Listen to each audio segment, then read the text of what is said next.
Welcome to Top USA News Channel.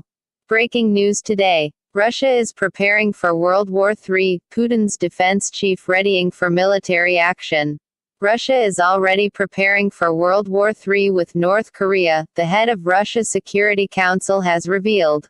Following North Korea's declaration that it now has nuclear weapons capable of reaching the whole of the U.S., the security chief said Russia was considering its options.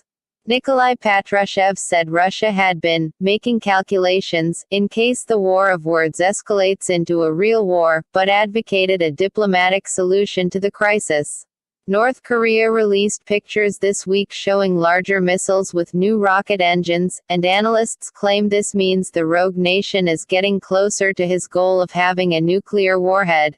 The launch of the HWASONG-15 ballistic missile, which Pyongyang claim is capable of striking the whole mainland of the U.S., led Washington to warn the world was closer to war. In response, Senator Lindsey Graham said Washington would have no other choice but go to war with the rogue nation, if things don't change. Russia has repeatedly called on Washington to tone down its fiery rhetoric, and Mr. Patrushev said war cannot be ruled out but must be avoided. Mr. Patrushev added, "We basically share a border with them.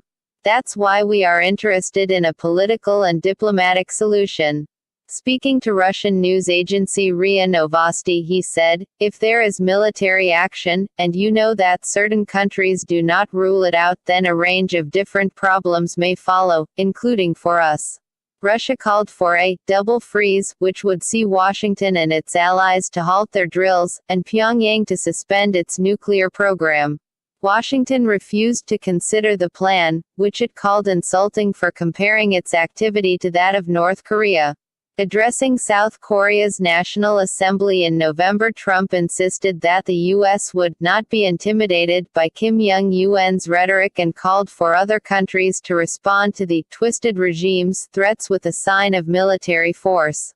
He also warned the three largest aircraft carriers in the world are appropriately positioned to face Pyongyang. He has also previously called diplomatic negotiations with the rogue state a waste of time. Addressing the UN in October, Trump called Kim Jong-un "Rocket Man" on a suicide mission, and vowed to totally destroy the corrupt nation. Thank you. Please subscribe and share.